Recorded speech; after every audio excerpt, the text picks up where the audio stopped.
적막강산이라 할 만큼 인적이 드문 산골 마을의 새벽은 유난히 맑고 청량한 공기로 가득했어요. 동쪽 산마루 너머로 붉은 기운이 스며들 무렵 김할머니는 여느 때처럼 부지런히 마당을 쓸고 있었습니다. 새벽 이슬에 촉촉이 젖은 흙냄새가 코끝을 간지렸고 멀리서 들려오는 뻐꾸기 소리가 아침의 평화를 더해주는 듯했죠. 할머니의 곁에는 늘 백구 한 마리가 그림자처럼 붙어 다녔는데 그 이름은 복실이었어요. 복실이는 할머니가 유일하게 마음을 터놓고 의지하는 가족이자 이 깊은 산골에서 없어서는 안 될 든든한 동반자였습니다. 할머니가 아궁이에 불을 지피기 위해 마른 나뭇가지를 정리하고 있을 때였어요. 복실이가 평소와 달리 컹컹 낮고 짧게 짖으며 부산스럽게 마당을 맴돌기 시작했습니다. 그러더니 이내 대문 쪽으로 쏜살같이 달려나가는 것이 아니겠어요? 복실아, 어딜 그리 급히 가느냐? 할머니의 물음에도 아랑곳하지 않고 복실이는 금세 시야에서 사라졌습니다. 할머니는 가끔 복실이가 산짐승의 기척이라도 느끼면 저리 반응하는 터라 대수롭지 않게 여기고 다시 일손을 움직였어요. 하지만 오늘은 왠지 모르게 복실이가 돌아올 때까지 마음이 조금 놓이지 않았습니다. 얼마나 시간이 흘렀을까요? 할머니가 부엌에서 아침 식사를 준비하는 동안 복실이가 대문 안으로 조용히 들어서는 것이 보였습니다. 그런데 그 모습이 여느 때와는 사뭇 달랐어요. 입에는 무언가를 아주 조심스럽게 물고 있었는데 축 늘어진 작은 형체였습니다. 할머니는 가슴이 철렁 내려앉는 것을 느꼈죠. 복실아, 그게 뭐냐? 또 어디서 뭘 물고 온 게야? 할머니는 혹여 복실이가 다친 짐승이라도 사냥해 온 것일까 염려스러운 마음에 목소리를 높였습니다. 복실이는 할머니의 발치에 다가와 물고 있던 것을 내려놓았어요. 그것은 아주 작은 아기새였습니다. 가냘픈 날개는 힘없이 늘어져 있었고 미세하게 오르내리는 가슴팍만이 간신히 살아있음을 증명하는 듯했죠. 깃털은 먼지와 흙으로 뒤엉켜 본래의 색을 알아보기 어려울 정도였습니다. 아마도 둥지에서 떨어져 어미를 잃고 헤매다 기력이 다한 모양이었어요. 복실이는 그런 아기새를 혹여 다칠세라 아주 부드럽게 물고 온 것이었습니다. 할머니는 순간 말문이 막혔습니다. 이미 여러 번 새나 작은 짐승들의 죽음을 보아왔던 터라 이 아기새 역시 가망이 없어 보였거든요. 쯧쯧 가엾어라. 이미 다 죽어가는 것을 어쩌자고 물고 왔니? 할머니는 손사래를 치며 고개를 돌리려 했습니다. 산다는 것의 고단함과 죽음이라는 것의 허망함을 너무나 잘 아는 나이였기에 괜한 정을 주었다가 상실감만 키우고 싶지 않았던 것이죠. 하지만 복실이가 그런 할머니의 마음을 아는지 모르는지 낑낑거리는 소리를 내며 아기새와 할머니를 번갈아 쳐다보는 것이었습니다. 그 까만 눈동자에는 간절함이 가득 담겨 있었어요. 마치 제발 살려주세요라고 말하는 듯 했습니다. 할머니는 복실이의 그 애처로운 눈빛에 마음이 흔들렸습니다. 그리고 다시 아기새에게로 시선을 돌렸죠. 아주 작고 여린 생명. 그저 숨만 간신히 붙어있는 듯한 모습이었지만 그 미약한 숨결 속에서도 살고 싶다는 처절한 몸부림이 느껴지는 듯 했습니다. 할머니는 긴 한숨을 내쉬었어요. 그래, 어디 한번 해보자꾸나. 내 정성이 갸륵해서라도 그냥 보낼 수는 없겠구나. 결국 할머니는 조심스럽게 허리를 굽혀 아기새를 두 손으로 감싸 안았습니다. 생각보다 더 작고 차가운 감촉에 할머니의 마음 한구석이 아려왔어요. 할머니는 아기새를 데리고 곧장 안방으로 향했습니다. 따뜻한 아랫목, 이불 위에 부드러운 헝겊을 깔고는 아기새를 조심스럽게 내려놓았죠. 그리고는 물에 적신 솜으로 아기새의 작은 부리를 살살 닦아주고 물방울을 조금씩 흘려 넣어주었습니다. 기력이 없는 아기 새는 그것조차 제대로 삼키지 못하는 듯 했어요. 할머니는 쟁반에 따뜻한 물을 담아 새장 대신 쓸만한 작은 소쿠리 옆에 두고 방 안의 온도를 유지하기 위해 방문도 꼭 닫았습니다. 아가야, 힘을 내야 한다. 이대로 가면 못 써. 할머니는 나지막이 속삭이며 아기 새의 가슴팍에 가만히 손을 얹어 보았어요. 희미하지만 분명한 심장의 고동이 느껴졌습니다. 밤이 깊도록 할머니의 간호는 계속되었습니다. 혹시나 아기 새가 배가 고플까 싶어 쌀알을 곱게 빻아 미지근한 물에 개어 조금씩 부리 끝에 묻혀주기도 하고 체온이 떨어질세라 따뜻한 물수건을 옆에 놓아주기도 했죠.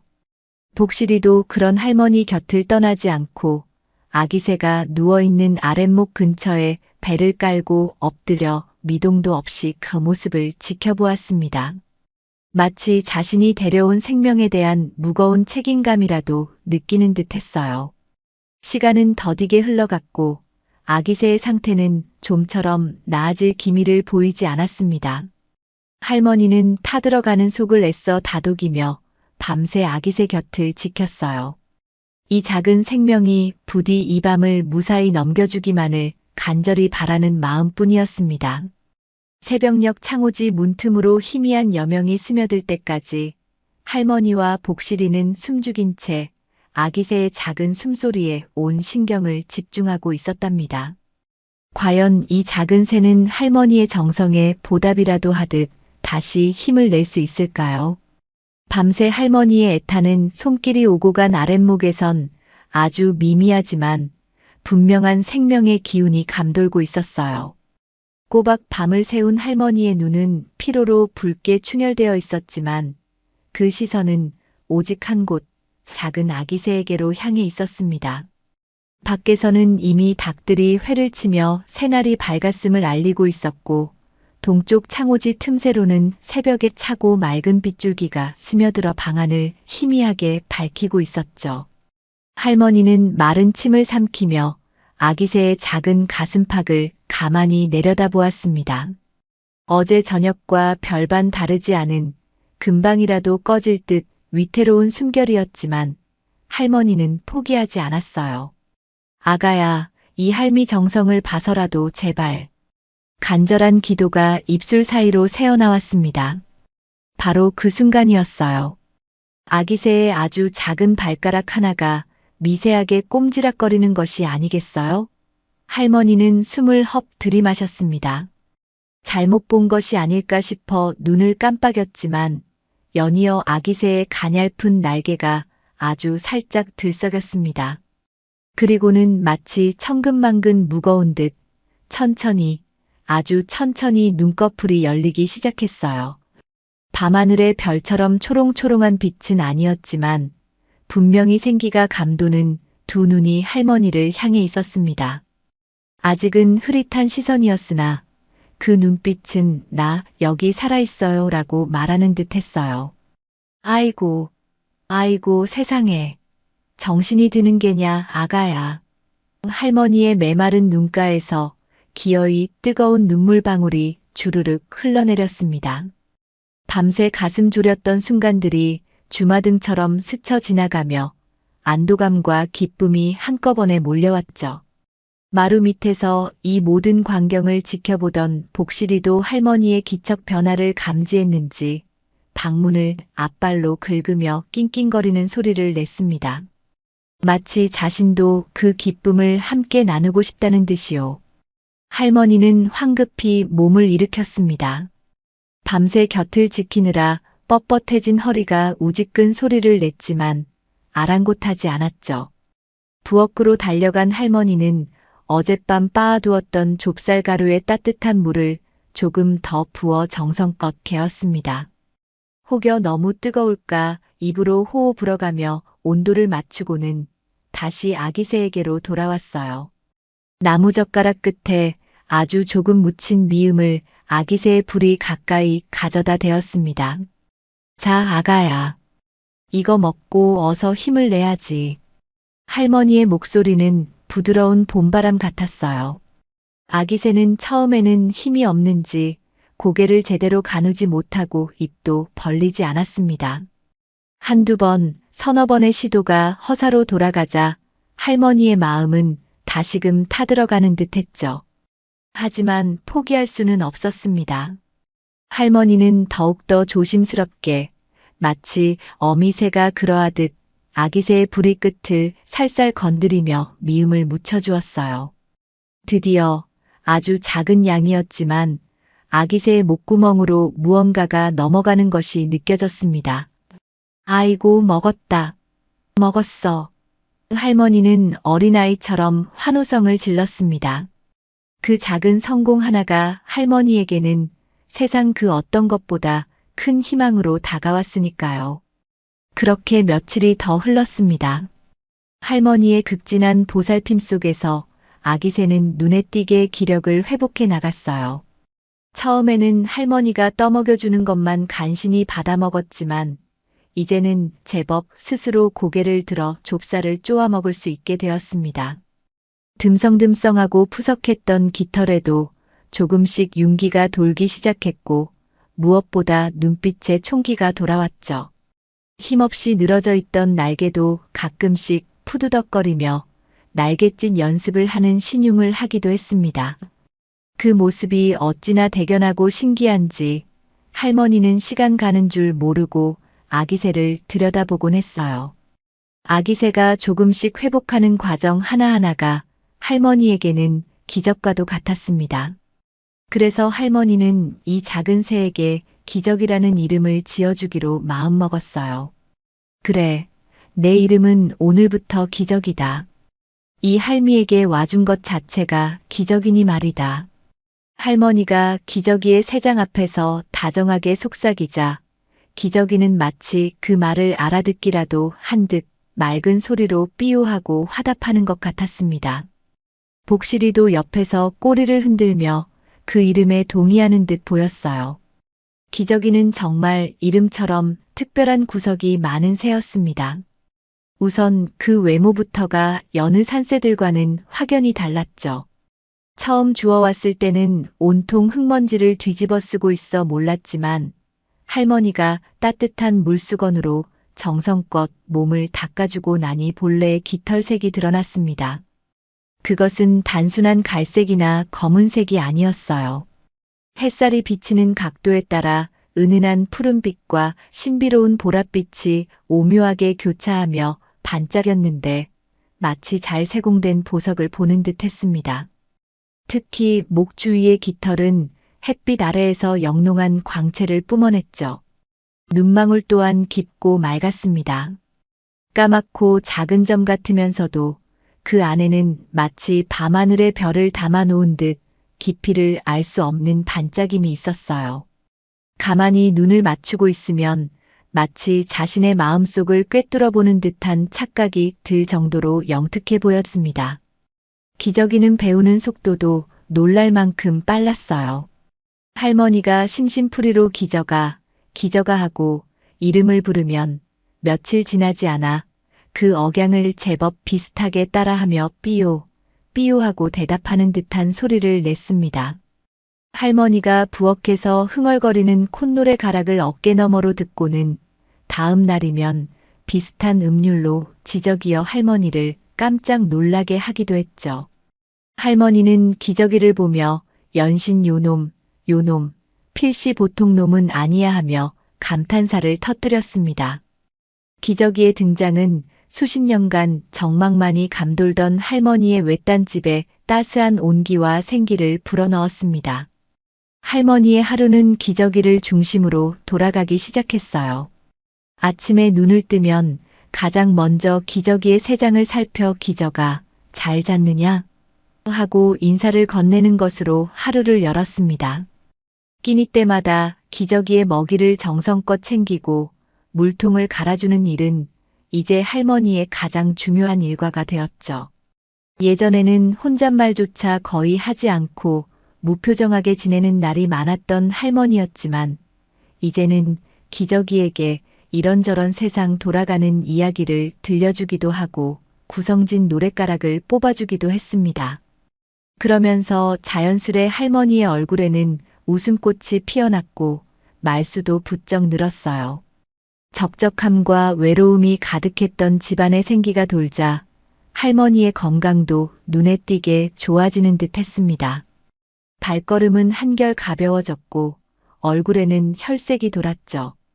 이 모든 변화를 묵묵히 지켜보던 복실이도 덩달아 신이 났습니다.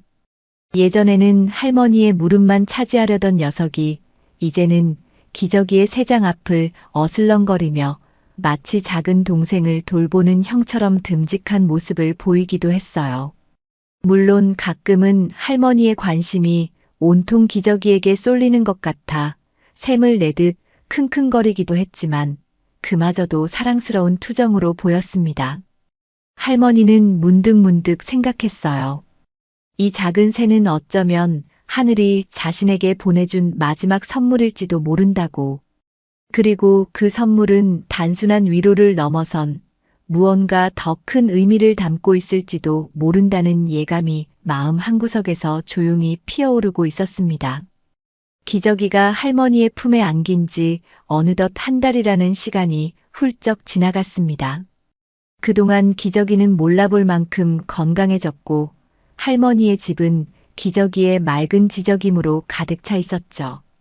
그러던 어느 날 오후 할머니는 며칠 전 마당가에서 꺾어다 빈 약병에 아무렇게나 꽂아두었던 코스모스 몇 송이가 바짝 시들어버린 것을 발견했습니다. 가을 햇살 아래 마지막 아름다움을 뽐내던 꽃들이었지만 이제는 꽃잎 끝이 갈색으로 변하고 고개를 푹 숙인 채 금방이라도 바스러질 듯 보였어요. 아이고, 이것도 이제 다 됐구나. 할머니는 시든 꽃을 버리려다 문득 기저귀 생각이 났습니다. 어차피 곧 버릴 것이니 며칠이라도 기저귀 세장 옆에 두어 눈요기라도 시켜줄 요량이었죠. 할머니는 별다른 생각 없이 시든 코스모스가 담긴 약병을 기저귀의 세장 옆 창가, 햇볕이 잘 드는 곳에 가만히 내려놓았습니다. 기저귀는 새로운 물건에 호기심을 보이는 듯 잠시 고개를 갸웃거리며 바라보더니 이내 다시 좁쌀을 쪼아 먹는데 열중했어요. 그렇게 며칠이 흘렀을까요? 할머니는 방 청소를 하다가 문득 창가에 놓아두었던 코스모스 약병에 시선이 머물렀습니다. 그런데 이게 어찌된 일일까요? 분명히 사나흘 전만 해도 축 늘어져 당장이라도 말라비틀어질 것 같았던 코스모스 꽃잎들이 언제 그랬냐는 듯 생생하게 되살아나 꼿꼿하게 고개를 들고 있는 것이었습니다. 심지어 어떤 꽃봉오리는 마치 아침 햇살에 화답하듯 활짝 피어나기까지 했어요. 할머니는 자신의 눈을 의심하며 몇 번이고 비벼보았습니다. 아니, 이게 대체 무슨 조화란 말이냐?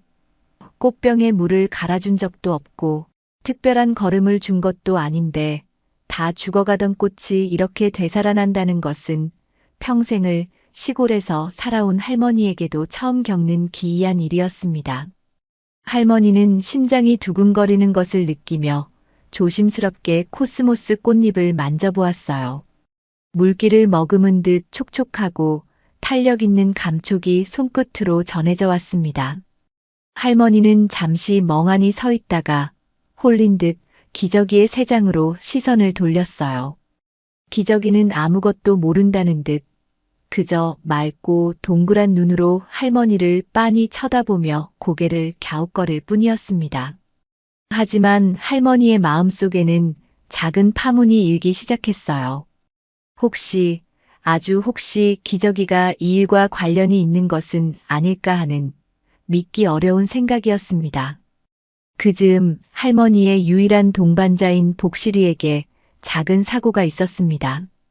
여느 때처럼 할머니를 따라 뒷산에 나무를 캐러 갔다가 그만 발을 헛디뎌 비탈길에서 구르는 바람에 앞다리를 조금 다치고 만 것이죠.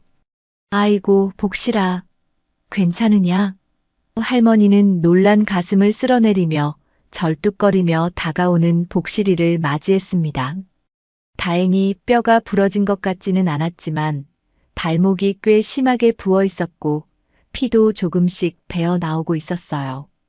당장 읍내 동물병원에 데려갈 형편도 못 되는지라 할머니는 안타까운 마음에 일단 흐르는 계곡물에 상처를 깨끗이 씻기고 집에 돌아와서는 예전에 어깨너머로 배워두었던 대로 약효가 있다는 풀을 찧어 상처 부위에 정성껏 발라주었습니다. 복실이는 꽤 아픈지 낑낑 앓는 소리를 내며 평소 자신이 가장 좋아하는 자리인 기저귀의 세장 옆 따뜻한 아랫목에 힘없이 엎드렸어요. 기저귀는 그런 복실이가 몹시 안쓰러웠던 모양입니다.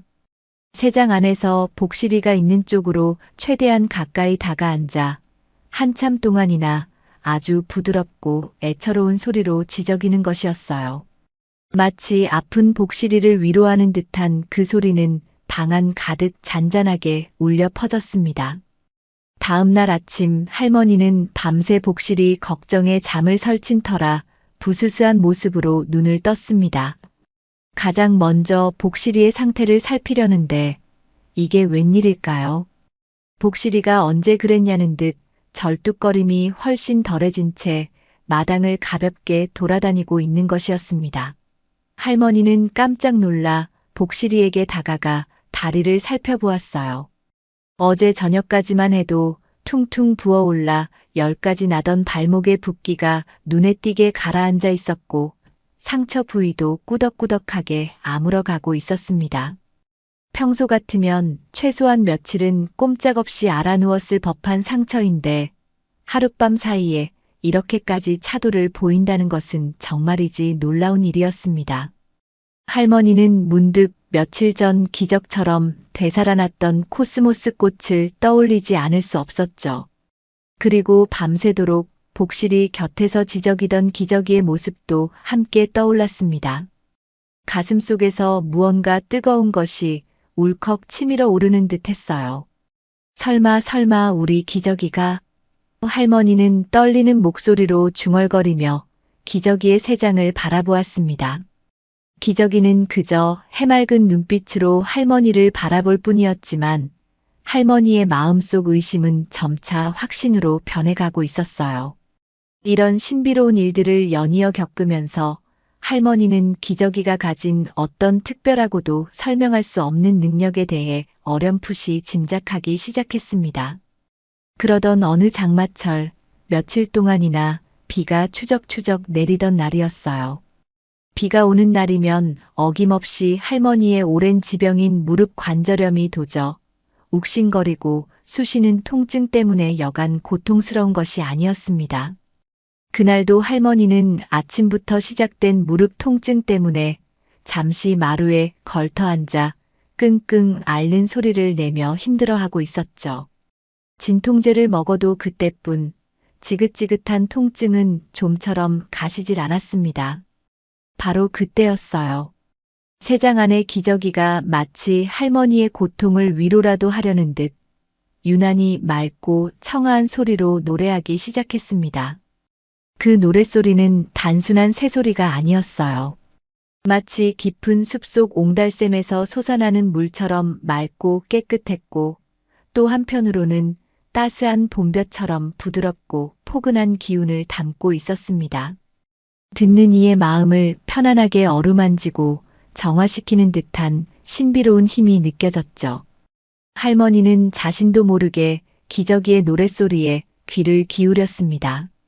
시름도 잊은 채 한참 동안 그 아름다운 선율에 빠져 있었는데 정말 신기하게도 조금 전까지만 해도 바늘로 찌르는 듯 격렬했던 무릎의 통증이 서서히 아주 서서히 가라앉는 것을 느낄 수 있었어요. 이것은 결코 단순한 기분 탓이나 플라시보 효과 같은 것이 아니었습니다. 실제로 뻣뻣하게 굳어있던 무릎 관절이 조금씩 부드러워지는 것이 느껴졌거든요. 할머니는 조심스럽게 자리에서 일어나 무릎을 굽혔다 펴보았습니다. 여전히 약간의 뻐근함과 불편함은 남아 있었지만 조금 전과는 비교할 수 없을 만큼 통증이 완화되고 움직임도 한결 수월해진 상태였죠.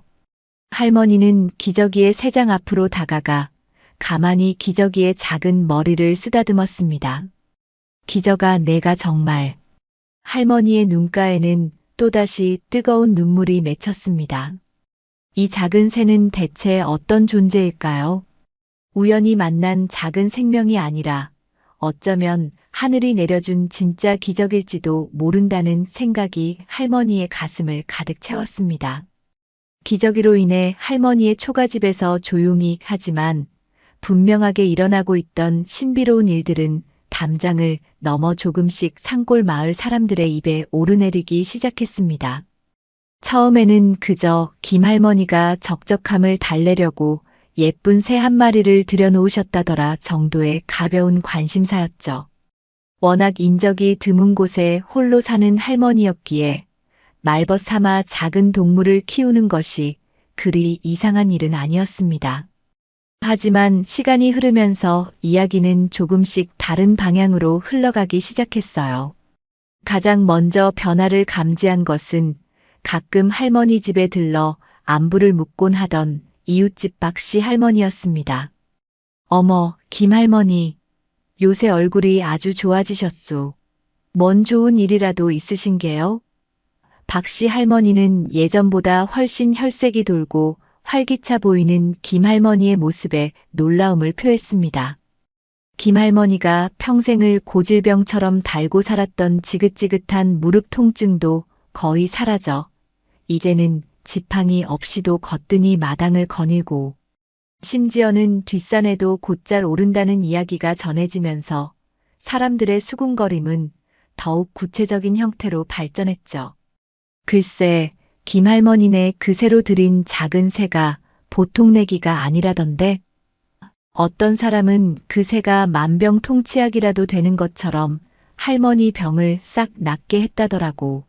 와 같은 다소 과장된 이야기들이 꼬리에 꼬리를 물고 퍼져나갔습니다.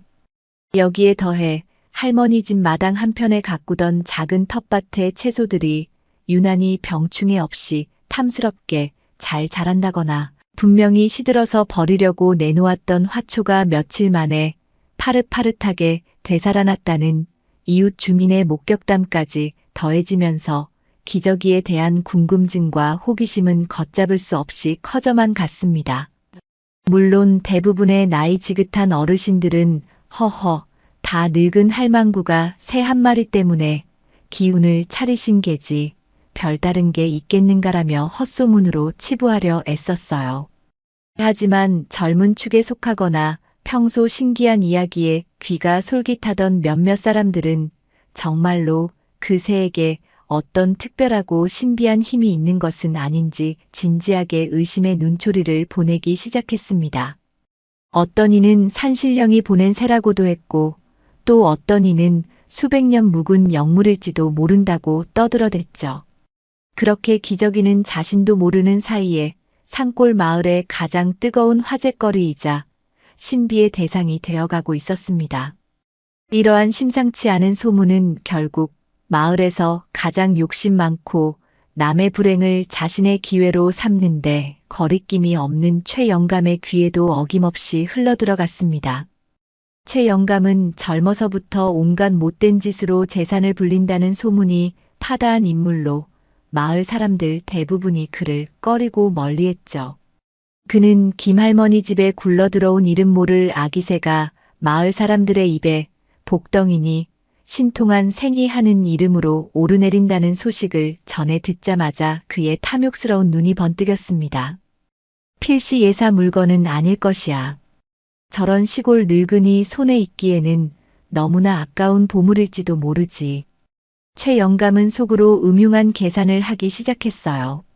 만약 그 새가 정말로 병을 낫게 하거나 특별한 행운을 가져다주는 신통력을 지녔다면 그것을 이용해 한몫 단단히 챙길 수 있을 것이라는 검은 속셈이 그의 머릿속을 빠르게 채워나갔습니다. 흐흐흐, 김씨 영감탱이가 죽고 나서 홀로 적적하게 지내는 그 늙은 마누라한테 그런 귀한 것이 있을 줄이야. 이건 하늘이 나에게 준 기회다. 최 영감은 이미 기저귀를 자신의 소유물로 여기는 듯 입맛을 쩝쩝 다셨습니다. 그는 당장이라도 김할머니 집으로 달려가 그 신통한 새를 자신의 눈으로 직접 확인하고 어떤 수를 써서라도 손에 넣어야겠다고 마음을 굳혔죠. 그의 머릿속에는 이미 기저귀를 이용해 큰돈을 벌어들일 온갖 교활한 계획들이 차례차례 그려지고 있었습니다. 한편 순박한 김할머니는 자신의 작은 기저귀가 마을 사람들의 과도한 관심을 받고 있다는 사실에 내심 불안감을 감출 수가 없었습니다. 기저귀가 가진 특별한 능력이 세상에 널리 알려지면 자칫 험한 일을 당하거나 빼앗길지도 모른다는 두려움 때문이었죠. 할머니에게 기저귀는 이미 돈으로 환산할 수 없는 복실이와 마찬가지로 소중한 가족이었으니까요. 그래서 할머니는 마을 사람들이 기저귀에 대해 이것저것 캐물을 때마다 아이고, 다 늙어서 헛것을 보나 봅니다. 혹은 그저 우연이겠지요. 별다른 게 있겠습니까? 라며 애써 태어난 척 얼버무리곤 했습니다. 하지만 속으로는 하루하루 마음을 졸였죠. 그러던 중 할머니는 문득 기저귀의 건강 상태가 걱정되기 시작했습니다. 혹시라도 이 특별한 능력이 기저귀의 몸에 무리를 주는 것은 아닐까, 아니면 희귀한 병이라도 앓고 있는 것은 아닐까 하는 염려 때문이었어요. 그래서 할머니는 큰맘 먹고 읍내 동물병원의 박수의사에게 왕진을 부탁하기로 했습니다. 박수의사는 비록 젊지만 실력이 좋고 무엇보다 동물을 진심으로 아끼는 마음이 따뜻한 사람으로 할머니와는 돌아가신 할아버지 때부터 알고 지내던 터라 믿음이 갔습니다. 며칠 후 약속한 시간에 맞춰 자전거를 타고 낑낑거리며 산길을 올라온 박수의사가 할머니의 집에 도착했습니다. 그는 이마에 맺힌 땀을 훔치며 할머니에게 인사를 건넸죠. 할머니, 그간 별거 없으셨어요? 이렇게 먼 곳까지 부르시고 새가 많이 아픈가요? 할머니는 박수의사를 방으로 안내하며 그간 기저귀에게 있었던 일들과 자신의 걱정거리를 조심스럽게 털어놓았습니다. 박수의사는 할머니의 이야기를 듣는 동안 연신 고개를 갸웃거리며 흥미롭다는 표정을 지었지만 섣부른 판단은 하지 않았어요. 그는 곧바로 기저귀의 새장으로 다가가 아주 세심하고 꼼꼼하게 기저귀의 상태를 살폈습니다. 새의 깃털 상태, 눈빛의 총기, 호흡의 안정성, 활동성 등을 면밀히 관찰하고 청진기를 이용해 심장 소리와 폐 소리까지 확인했죠. 심지어 배설물의 상태까지도 꼼꼼히 살폈습니다.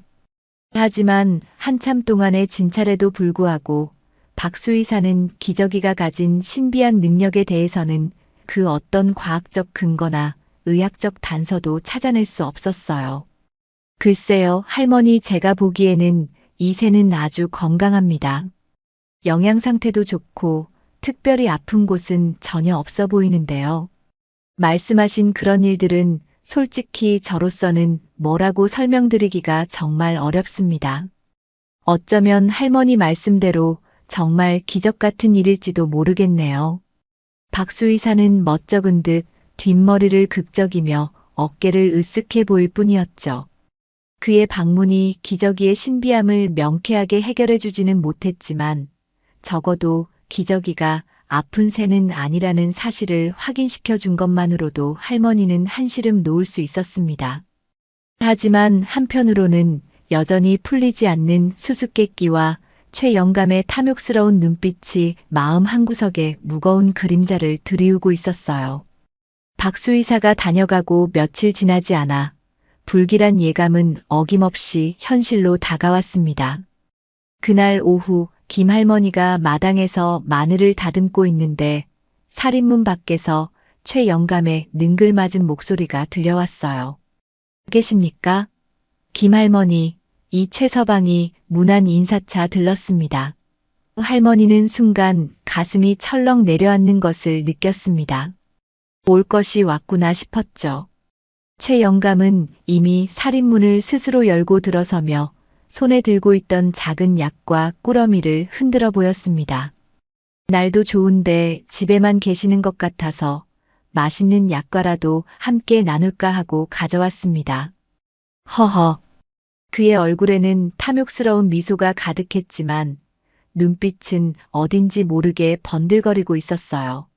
할머니는 그의 방문이 결코 달갑지 않았지만 마을 어른인 그를 대놓고 박대할 수도 없는 노릇이라 마지못해 마루로 안내했습니다.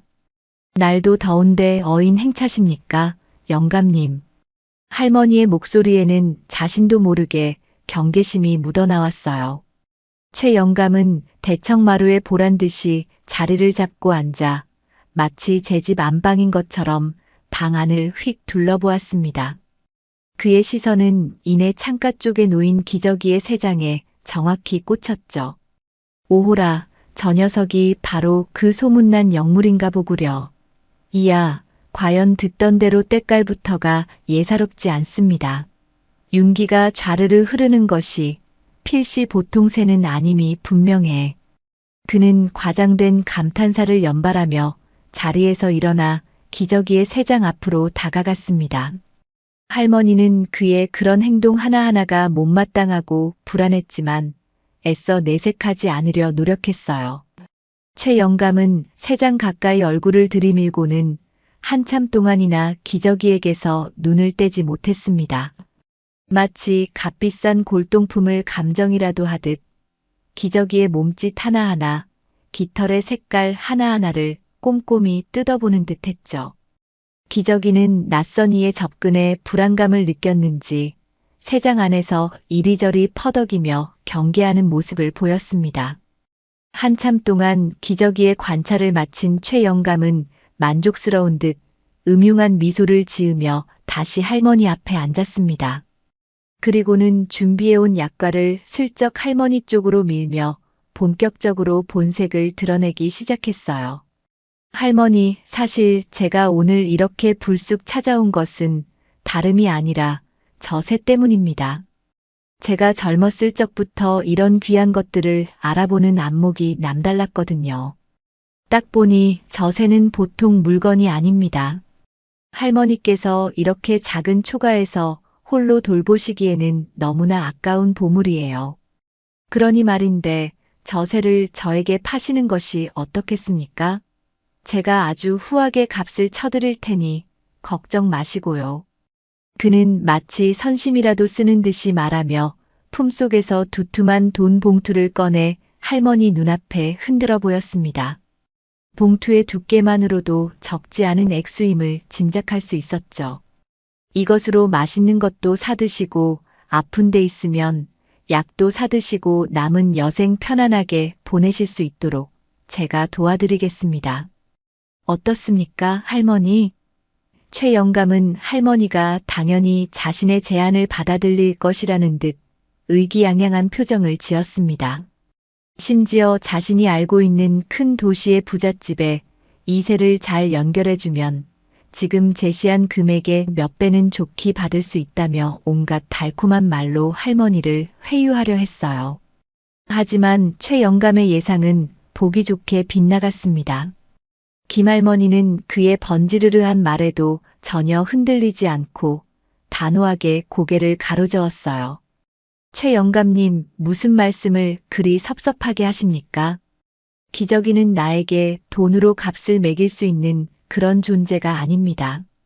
저 아이는 우리 복실이와 마찬가지로 이제 제게는 하나밖에 없는 소중한 식구예요. 어찌 식구를 돈과 바꿀 수 있겠습니까? 그 돈은 도로 가져가십시오. 할머니의 목소리는 낮고 차분했지만 그 안에는 결코 꺾이지 않을 강한 의지가 담겨 있었습니다.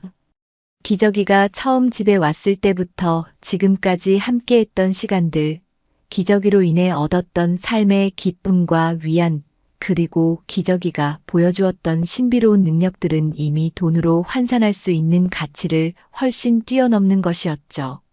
할머니에게 기저귀는 단순한 애완새가 아니라 외로운 노년의 삶에 찾아온 마지막 희망이자 기적 그 자체였습니다. 최 영감은 할머니의 예상외로 단호한 거절에 얼굴이 순간 굳어지며 일그러졌습니다.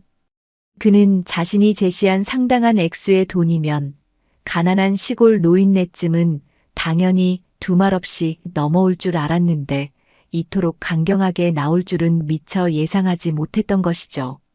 그의 눈에는 당혹감과 함께 분노의 빛이 스쳐 지나갔습니다. 허허, 할머니. 아직 세상 물정을 잘 모르시는구려. 이런 엄청난 기회를 제 발로 차버리시겠다니 정말 안타까워서 드리는 말씀입니다. 다시 한번 아주 신중하게 잘 생각해 보십시오.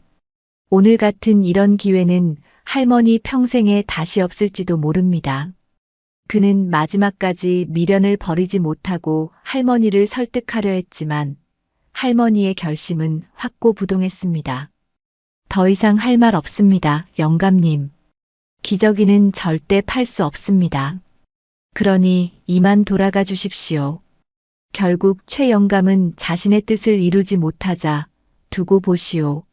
오늘 내 제안을 거절한 것을 땅을 치고 후회하게 될 날이 반드시 올 것이오. 라는 악에 바친 저주에 가까운 말을 남기고는 씩씩거리며 자리를 박차고 일어섰습니다. 그의 탐욕스럽고 뒤틀린 얼굴에는 김할머니와 기저귀에 대한 앙심이 가득 서려 있었죠. 그의 쿵쾅거리는 발소리가 살인문 밖으로 멀어져 가는 것을 들으며 할머니는 깊은 한숨을 내쉬었습니다. 마음 한구석에 드리워진 불안감은 더욱더 짙어지고 있었죠. 그날 저녁 기저귀는 평소와 달리 유난히 안절부절 못하며 새장 안을 이리저리 퍼덕였습니다. 마치 최 영감의 방문과 그가 남기고 간 불길한 기운을 온몸으로 감지하고 있는 듯 했어요. 복실이 또한 낮에 최 영감이 다녀간 이후부터 부쩍 사나워져서 집 주변의 아주 작은 소리에도 으르렁거리며 극도로 예민한 경계심을 드러냈습니다.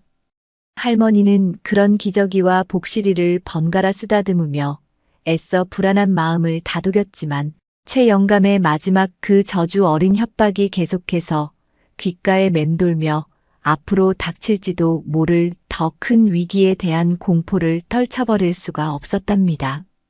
최 영감이 남기고 간 불길한 예언 때문이었을까요? 그가 다녀간 후 며칠 동안은 표면적으로는 별다른 일이 일어나지 않았지만 할머니는 밤마다 깊은 잠을 이루지 못하고 뒤척이는 날이 많아졌습니다.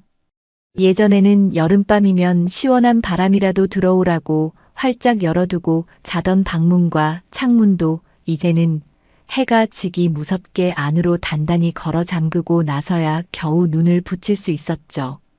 복실이도 주인의 그런 불안감을 느꼈는지 밤이면 마루 밑 자신의 잠자리에서 나오지 않고 작은 소리에도 귀를 쫑긋 세우며 주변을 경계하는 시간이 길어졌습니다. 그러던 어느 칠흑같이 어두운 밤이었습니다. 할머니가 잠결에 뒤척이다가 희미한 인기척에 놀라 잠을 깼는데 겹겹이 바른 창호지 문 밖으로 길고 검은 그림자가 어른거리는 것이 보였어요. 누군가가 분명 집 주변을 몰래 서성이고 있는 것이 틀림없었습니다. 심장이 목구멍까지 차오르는 듯한 공포감에 할머니는 숨도 제대로 쉴 수 없었죠. 복복실아. 할머니가 자신도 모르게 떨리는 목소리로 복실이를 부르자 마루 밑에서 얕은 잠을 자고 있던 복실이가 마치 용수철처럼 번개같이 튀어나가 달빛조차 없는 마당을 향해 사납게 지저대기 시작했습니다. 컹, 컹컹, 워러럴. 복실이의 우렁차고 매서운 짖음소리는 깊은 밤 산골짜기의 정적을 갈랐고 그 소리에 놀란 듯 창호지 밖의 그림자는 이내 황급히 담장 너머로 멀어져 가는 소리가 들렸습니다. 할머니는 가쁘게 뛰는 가슴을 힘겹게 쓸어내렸지만 그날 밤은 뜬 눈으로 지새울 수밖에 없었죠. 최 영감의 탐욕이 이제 본격적으로 기저귀와 할머니를 향해 검은 손길을 뻗치기 시작한 것일까요? 그날 밤 할머니 집 주변을 어슬렁거리던 수상한 그림자의 정체는 역시나 최 영감과 관련된 자들이었습니다.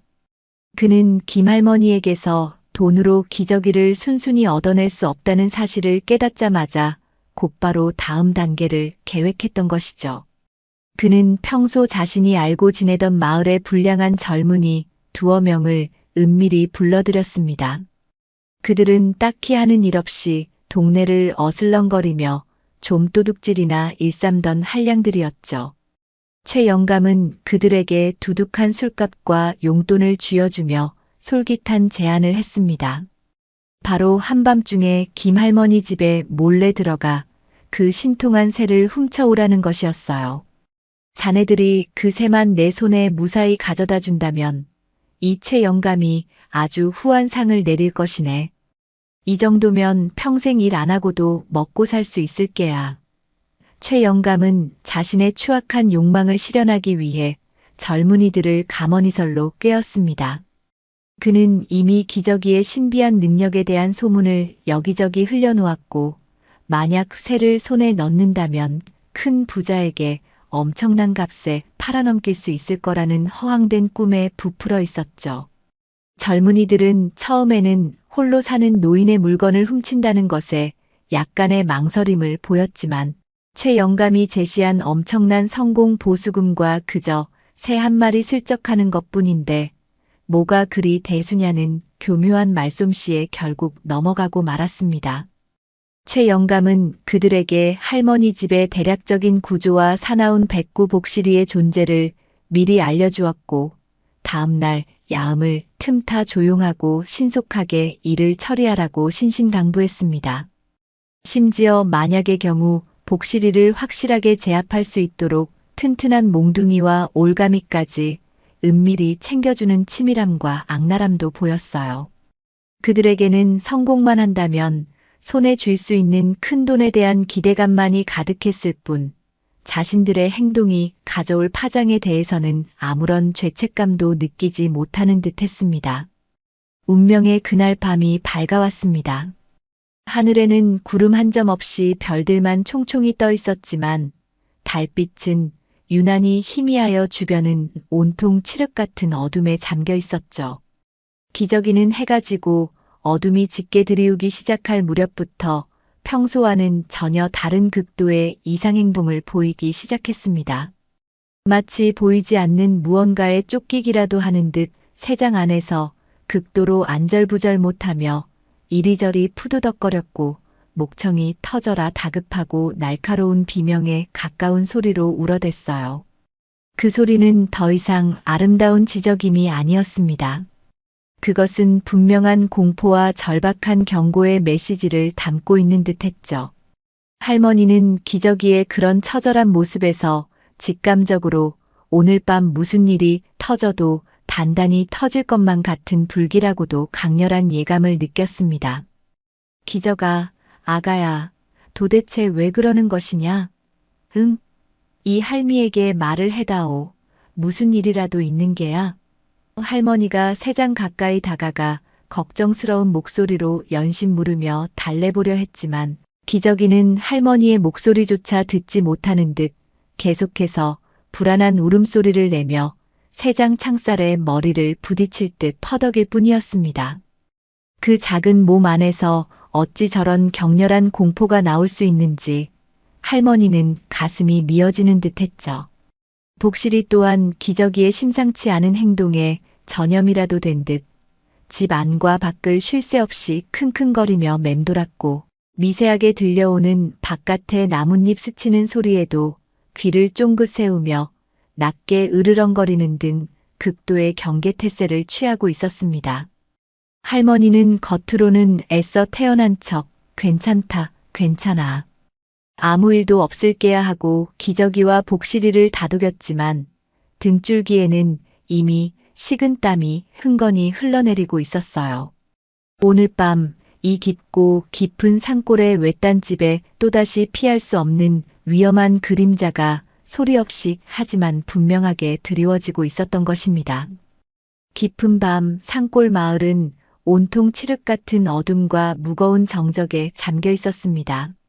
간간히 들려오는 부엉이의 음산한 울음소리만이 그 정막을 갈랐고 그마저도 이따금 불어오는 차가운 밤바람에 흩어져 더욱 스산한 분위기를 자아냈죠. 김할머니는 아랫목 이불 속에 누워 있었지만 온몸의 신경은 바늘처럼 곤두서 잠시도 평온을 찾지 못하고 있었습니다. 창호지 문 밖으로 언뜻언뜻 비치는 희미한 달빛은 방 안의 익숙한 사물들마저 낯설고 기괴한 그림자로 만들어내고 있었고, 바람이 문틈을 스치며 내는 작은 소리에도 할머니는 몇 번이고 심장이 덜컥 내려앉는 것을 느꼈어요. 괜찮을 게다, 괜찮을 게야. 최 영감도 그날 호되게 당했으니 다시 찾아오진 못할 게다. 할머니는 애써 스스로를 다독였지만 마음 한구석에서 피어오르는 불길한 예감은 좀처럼 가시지 않았습니다. 낮에 기저귀와 복실이가 보여주었던 극도의 불안감이 마치 전염이라도 된 듯 할머니의 마음도 걷잡을 수 없이 초조해져 갔죠. 이불을 머리끝까지 뒤집어 쓰고 억지로 눈을 감아보려 했지만 어둠 속에서는 온갖 흉흉한 상상만이 꼬리를 물고 이어졌습니다. 젊은 시절 겪었던 배고픔과 서러움, 남편을 먼저 떠나보내고 홀로 감내해야 했던 외로움과 고독의 시간들이 파노라마처럼 스쳐 지나갔어요. 그 모든 시련을 이겨내고 이제 겨우 기저귀와 복실이 덕분에 삶의 작은 온기를 느끼기 시작했는데 이마저도 빼앗길지 모른다는 생각에 할머니는 절로 몸서리가 쳐졌습니다. 시간은 마치 영원히 멈춰버린 듯 더디게 흘러갔고 방 안의 공기는 점점 더 숨막힐 듯 무겁게 가라앉았습니다. 할머니는 마른 침을 꿀꺽 삼키며 가슴속으로 수없이 되뇌었어요. 제발 제발 오늘 밤만 무사히 넘어가게 해주시옵소서. 간절한 기도가 입술을 타고 흘러나왔지만 그 기도가 채 끝나기도 전이었습니다. 갑자기 우지끈 쿵 하는 둔탁하고도 요란한 파열음이 밤의 정적을 산산조각 내며 터져나왔습니다. 허술하기 짝이 없던 살인문이 힘없이 부서져 나가는 소리임에 틀림없었어요. 동시에 마당 저편 마루 밑에서 얕은 잠을 자고 있던 복실이가 그 어느 때보다도 격렬하고 사나운 기세로 지저대기 시작했습니다. 컹, 컹, 컹, 월, 월얼얼, 크르르르릉. 복실이의 울부짖음에는 단순한 경계를 훨씬 뛰어넘어 자신의 영역을 침범한 적에 대한 맹렬한 분노와 목숨을 건 저항의지가 화라산처럼 폭발하고 있었죠. 할머니는 그 소리에 반사적으로 자리에서 벌떡 일어났습니다. 온몸의 피가 차갑게 식는 듯한 극심한 공포가 엄습했지만 지금은 두려워하고만 있을 때가 아니었어요. 복실아, 복실아, 무슨 일이냐? 다급하게 외치는 할머니의 목소리가 공포와 불안으로 형편없이 떨리고 있었습니다. 그 말이 채 끝나기도 전에 닫혀있던 방문이 쾅 하는 굉음과 함께 안쪽으로 거칠게 열어 젖혀졌습니다. 그리고 그곳에는 시커먼 복면으로 얼굴을 가린 두 명의 건장한 사내가 살기등등한 눈빛으로 서 있었죠. 한 손에는 사람을 위협하기에 충분하고도 남을 만큼 두껍고 단단해 보이는 몽둥이가 각각 들려 있었고 복면 사이로 드러난 그들의 번들거리는 눈빛은 이미 방 안을 훑으며 오직 한 곳 창가에 놓인 기저귀의 세 장을 향해 탐욕스럽게 고정되어 있었습니다. 새는 어디 있느냐? 당장 그 빌어먹을 새를 내놓아라. 이 노파야. 얌전히 내놓으면 곱게 보내주지. 한 놈이 낮고 갈라진 위협적인 목소리로 할머니를 다그치며 성큼성큼 방 안으로 들어섰습니다. 다른 한 놈은 이미 기저귀의 세 장을 발견하고는 짐승처럼 번뜩이는 눈으로 그쪽으로 다가가려 하고 있었어요.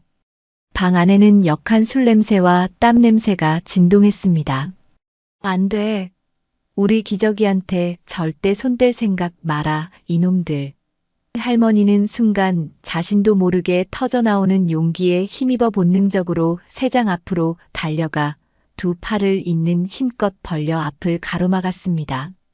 비록 주름지고 힘없는 노인의 몸이었지만 그 작은 몸에서는 자신의 마지막 남은 소중한 것을 지키려는 어미의 그것과 같은 필사적이고도 숭고한 용기가 불꽃처럼 뿜어져 나오고 있었죠. 하지만 흉악한 사내들은 그런 할머니의 처절한 몸짓을 비웃으며 거칠게 밀쳐냈습니다. 에잇, 귀찮게. 썩 비켜, 이 늙은이가. 사내 중 한 명이 휘두른 팔에 할머니는 맥없이 방바닥으로 나동그라졌고 그 과정에서 머리를 딱딱한 마룻바닥 모서리에 세게 부딪히며 순간 눈앞이 아찔해지며 정신을 잃을 뻔했어요. 온 세상이 하얗게 변하는 듯한 충격이었습니다. 바로 그때 마당에서 괴한들과 사투를 벌이던 복실이가 온몸이 피투성이가 된 채, 그러나 여전히 꺼지지 않은 투지를 번뜩이며 방 안으로 용수철처럼 뛰어들었습니다. 복실이는 이미 여러 군데를 잔혹하게 얻어맞았는지 온몸에 하얀 털이 붉은 피와 흙먼지로 뒤엉켜 엉망이었지만 그 두 눈만큼은 형형한 광채를 뿜으며 괴한 중 한 명의 허벅지를 정확히 노리고 달려들어 날카로운 이빨로 깊숙이 물고 늘어졌죠. 으악! 이 미친 개가 감히.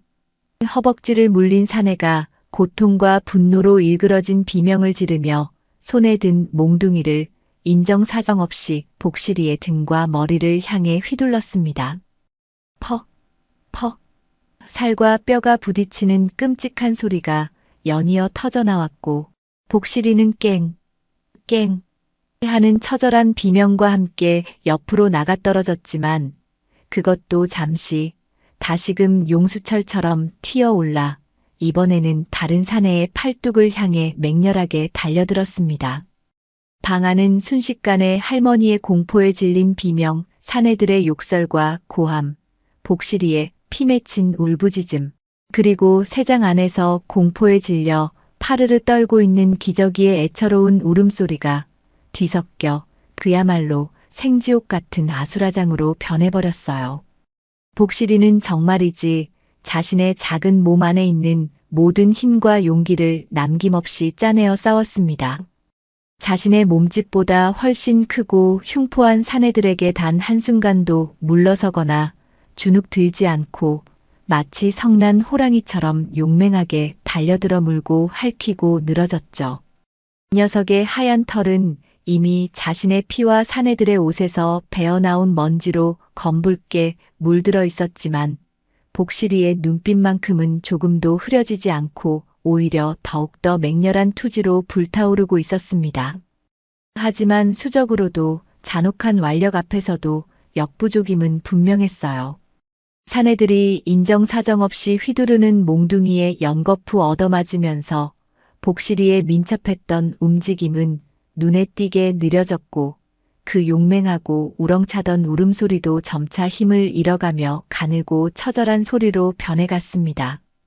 복실아, 안 된다. 우리 복실아. 제발 그만해. 할머니는 방바닥에 넘어진 채로 피눈물을 흘리며 울부짖었습니다.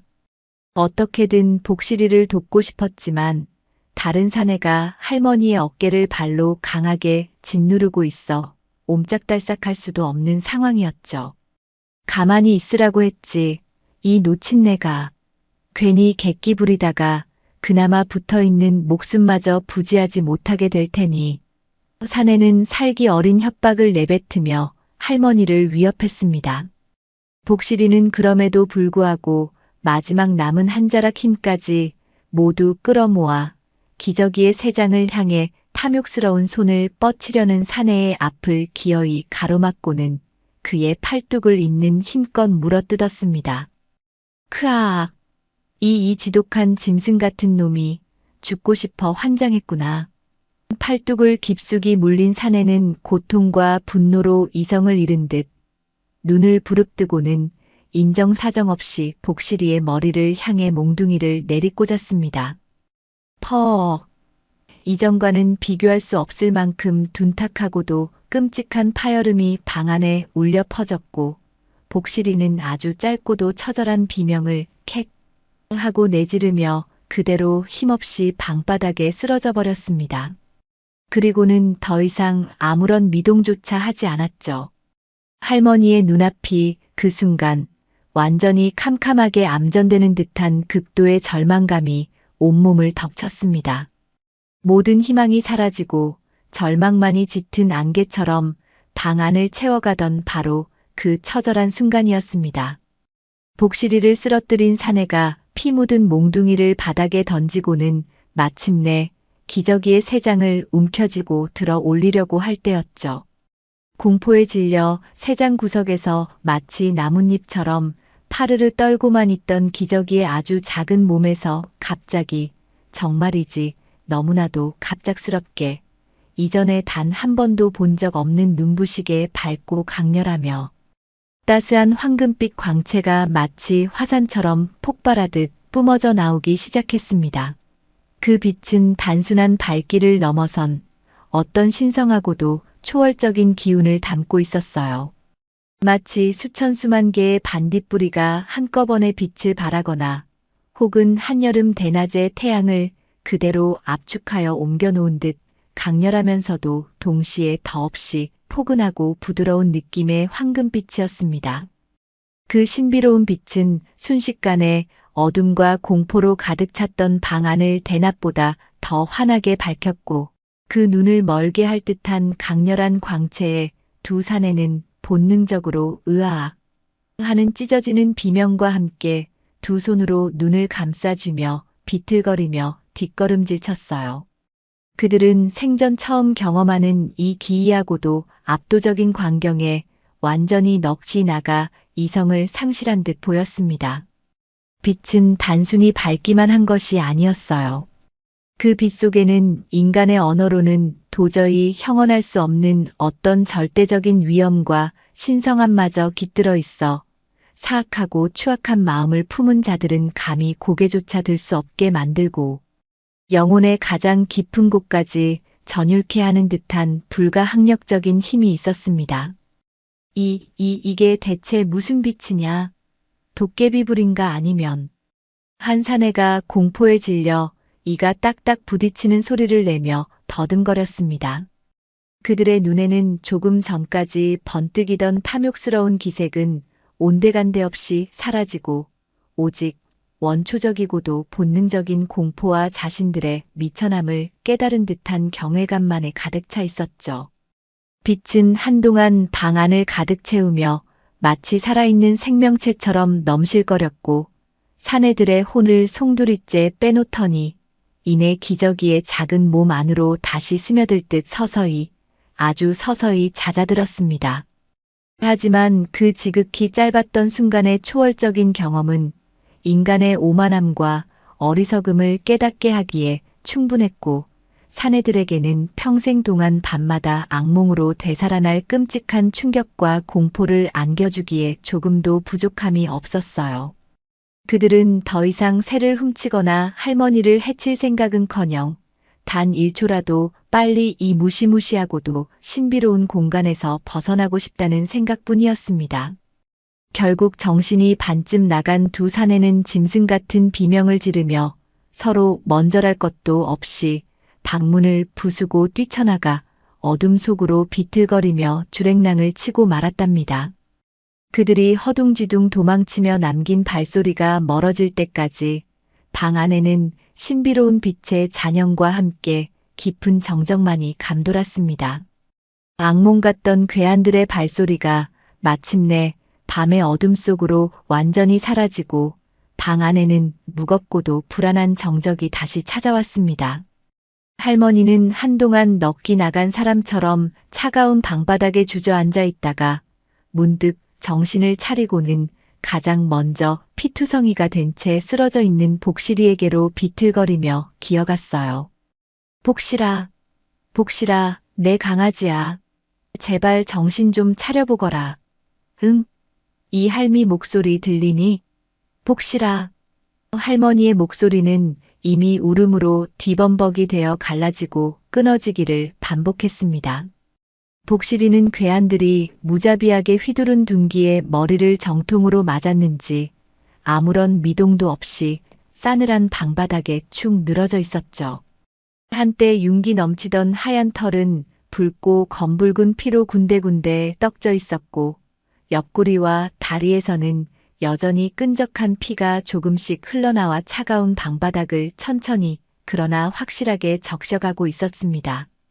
할머니는 공포와 절망으로 사시나무처럼 떨리는 손을 뻗어 복실이의 코끝에 조심스럽게 가져다 대보았지만 느껴져야 할 따뜻하고 규칙적인 숨결은 거의 감지되지 않았어요. 가슴에 귀를 대보아도 그토록 힘차게 뛰던 심장 소리는 이제 금방이라도 멎을 것처럼 너무나 미약하고 불규칙하게 들려왔습니다. 안 된다, 안 돼, 복실아. 이 못난 할미를 두고 이렇게 가면 안 되는 것이야. 제발 눈 좀 떠봐, 이놈아. 할머니는 복실이의 싸늘하게 식어가는 몸을 끌어안고 어린아이처럼 목 놓아 오열했습니다. 십수년이라는 긴 세월을 하루같이 함께 해온 자식이나 다름없었던, 아니 어쩌면 그 어떤 자식보다도 더 살갑고 의지가 되었던 유일한 가족 복실이가 이제 정말 자신의 곁을 영원히 떠나려 하고 있었던 것이죠. 그 상실감과 절망감은 마치 날카로운 비수가 되어 할머니의 심장을 갈기갈기 찢는 듯 했습니다. 세상이 온통 잿빛으로 변해버린 것만 같았어요. 바로 그때 그 모든 절망과 슬픔 속에서 한 줄기 작은 움직임이 있었습니다.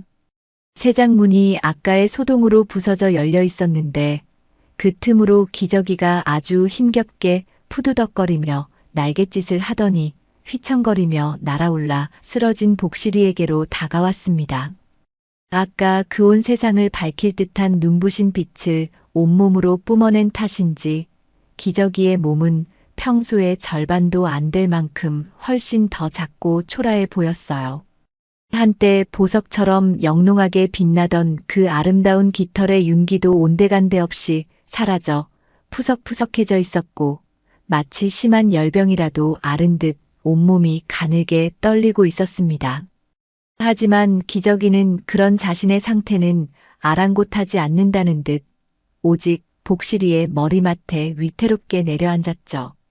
그리고는 아주 작고 연약한 부리로 복실이의 피 묻은 머리와 상처 주변을 마치 어미 새가 자식을 하차주듯 조심스럽게 쪼는 듯한 행동을 반복했습니다. 그러더니 이내 자신의 작은 온몸에서 다시 한번 그 신비롭고도 따스한 황금빛을 발산하기 시작했어요. 하지만 이번에 흘러나오는 빛은 아까처럼 방 안 전체를 대낮처럼 밝힐 만큼 강렬하거나 눈부시지는 않았습니다. 대신 훨씬 더 부드럽고 마치 살아있는 생명체처럼 온기를 머금은 채 응축된 빗줄기가 되어 오직 복실이의 깊고 심각한 상처 부위로만 고요히 그리고 끊임없이 흘러들어가는 듯 보였죠. 기저귀는 마치 자신의 몸 안에 남아있는 마지막 한 방울의 생명력까지 남김없이 모두 짜내려는 듯 그 작은 몸을 부르르 떨며 온 힘을 다해 빛을 뿜어내고 있었습니다. 황금빛 생명의 기운이 복실이의 몸속으로 흘러들어갈수록 반대로 기저귀의 몸은 눈에 띄게 더욱더 작아지고 깃털의 빛깔도 점점 더 희미하게 바래져 갔어요. 마치 한 자루의 촛불이 자신의 몸을 태워 주변의 어둠을 밝히고 쓰러져 가듯 기저귀는 자신의 존재 자체를 희생하여 사랑하는 친구 복실이를 죽음의 문턱에서 되살리려 하고 있었던 것입니다. 그 모습은 너무나 숭고하고 아름다워서 차마 눈을 뜨고 보기 어려울 지경이었습니다. 할머니는 이 믿을 수 없고도 가슴 아픈 광경을 숨조차 제대로 쉬지 못한 채 그저 멍하니 지켜볼 수밖에 없었습니다. 기저귀가 지금 무엇을 하고 있는지 그리고 그 행동이 무엇을 의미하는지를 본능적으로 깨달았을 때 할머니의 가슴은 조금 전 복실이를 잃을 뻔했을 때와는 또 다른 더욱 깊고 처절한 아픔으로 미어지는 듯했죠. 기저가, 내 아가야. 안 된다. 그러지 마라. 제발 너까지 잘못되면 이 늙은 할미는 이제 어찌 살라고. 제발 그만하거라. 응. 할머니는 피 맺힌 절규와 함께 떨리는 손을 뻗어 기저귀의 그 위태로운 행동을 말리려 했지만 기저귀는 할머니의 애끓는 애원과 절규에도 아랑곳하지 않고 오히려 더욱더 강한 의지를 담아 자신의 생명력을 복실이에게 끊임없이 불어넣고 있었습니다. 그토록 작고 연약한 몸으로 어찌 저런 엄청난 희생과 사랑을 감당하고 있는 것일까요? 기저귀의 눈빛은 평소에 그 해맑고 총명하던 빛 대신 깊이를 알 수 없는 슬픔과 함께 어떤 숭고하고도 확고한 결의마저 담고 있는 듯 했습니다. 그것은 마치 이것이 나의 운명이고 내가 해야 할 마지막 소임이라고 말하는 듯한 눈빛이었죠. 할머니는 더 이상 아무런 말도 아무런 행동도 할 수 없었습니다. 그저 하염없이 뜨거운 눈물을 강물처럼 흘리며 두 손을 간절히 모아 하늘을 향해 기도하는 수밖에 없었어요. 오 하늘이시여, 부디 저 가엾고도 착한 아이들을 굽어 살펴주시옵소서. 이 모든 것이 저의 부덕의 소치이옵니다. 차라리 이 보잘것없는 늙은이의 목숨을 거두어 가시고 저 어리고 순수한 생명들을 부디 구원해 주시옵소서. 방 안에는 할머니의 처절하고도 간절한 기도 소리와 기저귀에 점점 더 희미해져 가는 숨소리, 그리고 아주 미약하지만 조금씩, 아주 조금씩 규칙적으로 되살아나기 시작하는 복실이의 심장 고동 소리만이 가득했습니다. 시간은 마치 영원처럼 멈춘 듯 느리게 흘러갔고 기저귀의 작은 몸에서 흘러나오던 생명의 빛은 점점 더 약해져만 갔어요. 이제 그 빛은 마치 한겨울 바람 앞에 놓인 꺼져가는 반딧불처럼 너무나도 희미하고 위태롭게 명멸하고 있었습니다. 그 빛이 완전히 사라지는 순간 어떤 일이 벌어질지 할머니는 감히 상상조차 하기 어려웠습니다. 얼마나 많은 시간이 그렇게 숨막히는 긴장과 애절한 기도 속에서 흘러갔을까요? 밤의 가장 깊고 짙은 어둠이 서서히 그 세력을 잃고 동쪽 창호지 문 밖으로 아주 희미하게 새벽의 푸른 기운이 물안개처럼 스며들기 시작할 무렵이었습니다. 기저귀의 작은 몸에서 흘러나오던 마지막 한 줄기의 미약한 빛마저 마치 신라처럼 스르르 끊어지며 사라지자 할머니는 온몸에 힘이 빠져나가며 거의 탈진 상태로 방바닥에 주저앉았죠. 더 이상 희망은 없는 것인가, 이대로 모든 것이 끝나버리는 것인가 하는 절망감이 다시금 할머니의 온 마음을 시커멓게 물들이려 하고 있었습니다. 그런데 바로 그 순간 모든 것이 끝났다고 생각했던 바로 그 절망의 밑바닥에서 믿을 수 없는 기적이 다시 한번 조용히 고개를 들었습니다. 죽은 듯 미동도 없던 복실이의 몸이 아주 가볍게 꿈틀거리는 것이 느껴졌던 것이에요. 그리고는 마치 깊은 잠에서 깨어나듯 아주 가늘지만 분명한 소리, 끙하는 소리와 함께 복실이가 천천히 아주 힘겹게 굳게 감겨있던 눈꺼풀을 들어 올렸습니다. 복실아, 오, 내 강아지야. 정신이 드는 것이냐? 살아난 것이냐? 할머니는 자신의 눈앞에서 벌어지고 있는 광경을 도저히 믿을 수 없다는 듯 몇 번이고 눈을 비비며 복실이의 얼굴을 두 손으로 감싸 안았습니다.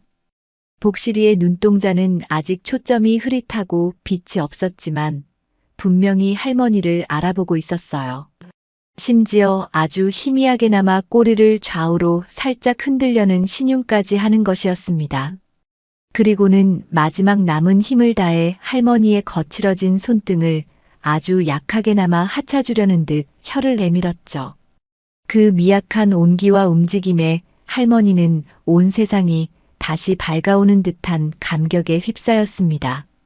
복실이의 머리와 몸 곳곳에 나 있던 그 끔찍하고 깊었던 상처들도 믿을 수 없을 만큼 빠른 속도로 아물어 있었고 밤새도록 흘러내리던 출혈도 이미 완전히 멎어 있었습니다. 이것은 분명 기저귀의 마지막 생명과 맞바꾼 슬프고도 숭고한 희생으로 일어난 또 하나의 기적이었음에 틀림없었죠. 할머니는 기쁨과 슬픔, 안도와 죄책감이 뒤섞인 복잡한 눈물을 하염없이 흘리며 복실이를 더욱더 힘껏 끌어안았습니다. 하지만 복실이의 이 기적과도 같은 회복은 슬프게도 기저귀의 마지막 남은 한 점의 생명력까지 모두 소진시킨 결과였습니다. 복실이의 머리맡에 마치 작은 깃털 뭉치처럼 힘없이 웅크리고 있던 기저귀는 이제 너무나도 작고 가냘프고 초라해 보였어요. 한때 햇살 아래 보석처럼 영롱하게 빛나던 그 아름답고 신비로운 깃털은 이제 그 빛깔과 윤기를 완전히 잃고 거칠고 푸석푸석하게 변해 있었으며 통통하고 귀여웠던 몸은 눈에 띄게 수척해져 마치 뼈대만 앙상하게 남아있는 듯 느껴질 정도였습니다. 그토록 맑고 총명하며 호기심으로 가득 차 반짝이던 눈망울도 이제는 모든 빛을 잃고 생기 없이 흐릿하게 풀려 있었죠. 기저가, 내 아가야. 할머니는 떨리는 목소리로 기저귀의 이름을 부르며 마치 세상에서 가장 귀한 보물을 다루듯 조심스러운 손길로 기저귀에 작고 차가워져 가는 몸을 들어 올렸습니다. 기저귀는 할머니의 그 따뜻하고 부드러운 손길을 느꼈는지 아주 희미하게, 정말 아주 희미하게 고개를 들어 할머니의 주름진 손가락에 자신의 아주 작은 머리를 가만히 기대왔어요. 그 가냘프고 연약한 몸짓 속에는 할머니에 대한 깊은 신뢰와 애정, 그리고 마치 모든 것을 체념한 듯한 평온함이 담겨 있는 듯 했습니다. 기저귀는 마지막 남은 숨결을 힘겹게 끌어모아 아주 가냘프고 여린 소리로 삐요, 삐요 하고 지저귀었습니다. 그 소리는 너무나 작아서 귀를 바짝 기울여야만 겨우 들릴 정도였지만 할머니의 가슴에는 그 어떤 웅변이나 외침보다도 더 크고 깊은 울림으로 다가왔어요. 마치 할머니 고맙습니다. 덕분에 행복했어요. 이제 괜찮아요. 복실이를 부탁해요. 안녕이라고 속삭이는 것처럼 들렸습니다. 할머니는 기저귀의 그 애처롭고도 숭고한 마지막 인사에 차마 아무런 대답도 하지 못하고 그저 뜨거운 눈물만 빗물처럼 뚝뚝 떨어뜨릴 뿐이었죠. 가슴이 갈기갈기 찢어지는 듯한 아픔이 온몸을 휘감았습니다. 기저귀는 할머니의 그 따뜻하고 정성 어린 손길 안에서 아주 천천히 그리고 더없이 평화롭게 마지막 숨을 거두었습니다. 그 작은 가슴팍에 미약하기 짝이 없던 오르내림이 마침내 완전히 멎었을 때 할머니는 온 세상의 모든 빛이 한꺼번에 사라지고 칠흑 같은 어둠만이 남은 듯한 깊은 슬픔과 절망적인 상실감에 휩싸였어요. 비록 함께한 시간은 찰나와 같이 짧았지만 기저귀는 할머니의 메마르고 적막했던 노년의 삶에 예고 없이 찾아온 가장 큰 기쁨이자 위안이었고 무엇보다도 꺼져가던 삶에 대한 새로운 희망의 불씨였습니다. 그런 기저귀가 이제 자신의 곁을 영원히 떠나버렸다는 냉혹한 현실을 도저히 받아들이기가 너무나 힘들었죠. 기저가 내 불쌍한 아가야 어찌하여 이리도 허망하게 가버리는 것이냐. 이 못난 할미를 두고. 할머니의 가슴을 쥐어짜는 듯한 통곡 소리가 적막한 새벽의 공기를 갈랐습니다. 어느새 기운을 완전히 차리고 일어난 복실이도 이 슬프고도 엄숙한 상황을 모두 이해한다는 듯 할머니의 무릎에 자신의 머리를 가만히 기대고는 아주 구슬프고도 애처로운 낑낑거림으로 함께 울부짖었어요. 마치 자신의 목숨을 구해주고 떠나간 작고 용감한 친구의 죽음을 진심으로 애도하고 그 숭고한 희생에 대한 깊은 슬픔을 표현하는 듯 했습니다. 방 안에는 한동안 할머니와 복실이의 슬픈 울음소리만이 그치지 않고 이어졌습니다.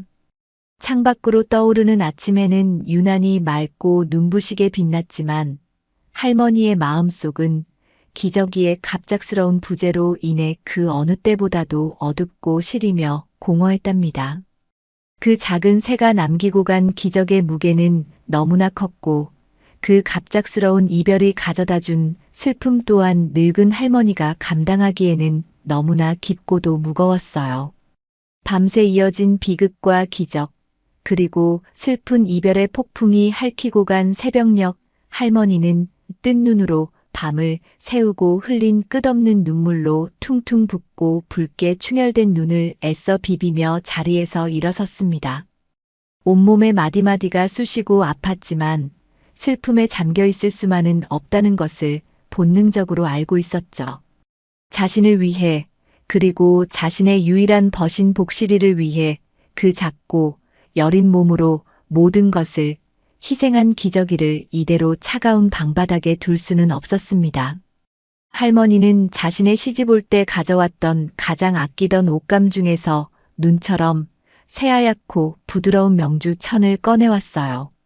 그리고는 기저귀의 작고 차가워진 몸을 그 깨끗한 명주 천으로 마치 살아있는 아기를 어루만지듯 아주 정성스럽고도 조심스러운 손길로 여러 겹 감쌌습니다. 그 작은 몸의 무게가 느껴지지 않을 만큼 가벼웠지만 할머니에게는 세상 그 어떤 것보다도 무겁고 소중하게 느껴졌죠.